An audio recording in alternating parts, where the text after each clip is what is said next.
Oh my God, it's actually here. Okay, it is here. Oh my goodness, this is big. I need a moment to process this because these just arrived. This is a huge milestone. I'm getting a little bit emotional just thinking about it. There's a whole story behind it. This is something that 21-year-old CJ, which isn't that long ago, I mean, it's 5 years ago, but 21-year-old CJ would be really, really happy about. Let's open this up. This is some nice bubble wrap. Oh boy. Oh. This box right here is going to be pretty obvious what it is as soon as I take it out. Maybe this one not so much, but this, that's pretty obvious. That's some really good padding, I must admit. I'm going to keep these boxes. Right here is two pieces of equipment that I only dreamt of owning when I was 21. And I made such a huge deal about these two pieces of equipment.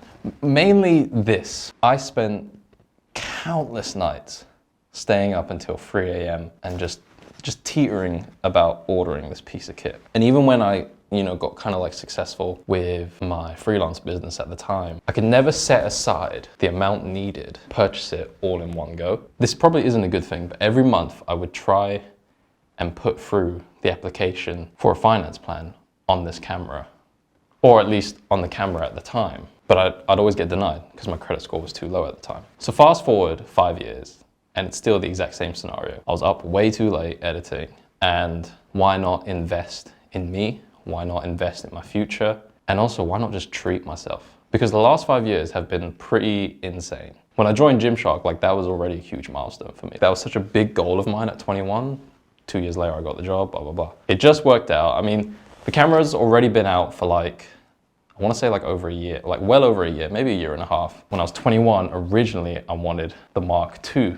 So without further ado, let me introduce to you what 21-year-old CJ's dream camera was. Roll the montage, because it's going to be epic. Let's go.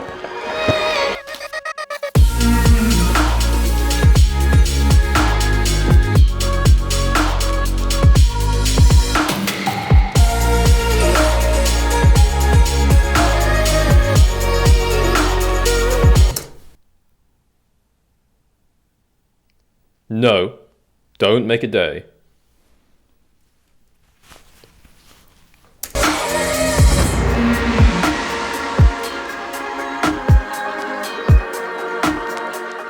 So yes, if you didn't already guess, because the bubble wrap wasn't as concealing as I thought it may have been, it is the Sony A7S III. Now when I was 21, I desperately wanted the Sony A7S II.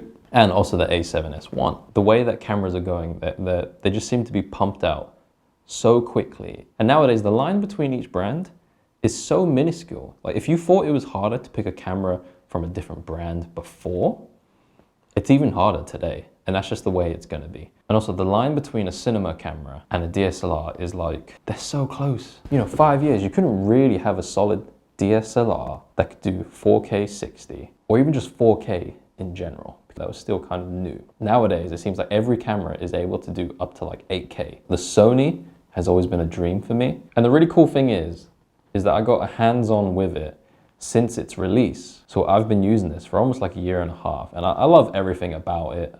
We filmed a lot of campaigns on this instead of like the Red Gemini 5K, for example. And then when it came to choosing a lens, I knew I just wanted one lens that could cover a range of focal lengths, like a 24-70. And then I was tossing up between the Sigma 24-70 2.8 art lens and the Sony native G Master equivalent. The difference between them was about 800 pounds. And when you weigh up the specs and the quality of the glass, it's not a huge difference for 800 pounds. I would rather put it towards another lens to cover a different focal range, maybe like a much wider lens, like a 16mm, for example. That 800 pounds would be better spent towards that. Oh, my mic's just dropped down to my waist. Okay, let's get this back in. That's what she said!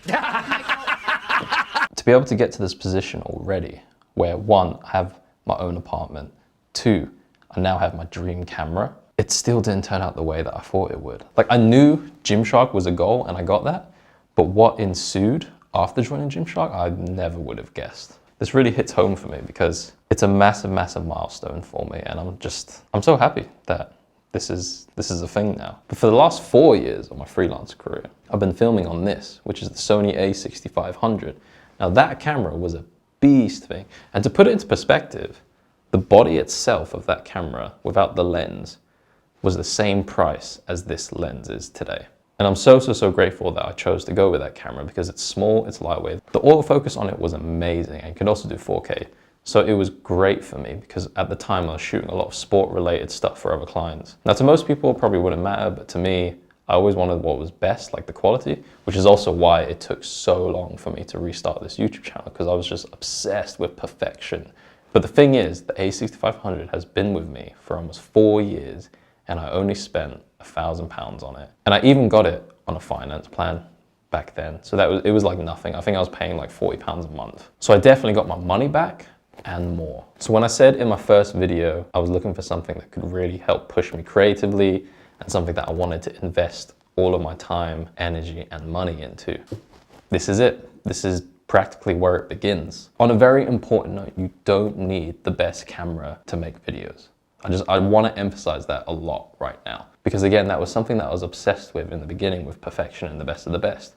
However, I still settled for something that was about 50% of what I really wanted. And the A6500 is actually the camera that I recommend to a lot of people who want to get into filming, who want to get into YouTube, because it's a great entry-level camera for what it's worth. So now, obviously, we want to see the difference in quality and look. So let's get these put together and on that tripod. Oof, at least I hope it's good. At least, well, to me, it looks great. The A65 that I was using for the longest time, and it's still a beauty. I've kept it in great condition. And now it is my backup camera where it can be mounted above me if I'm ever doing unboxing videos or something that requires this space right here.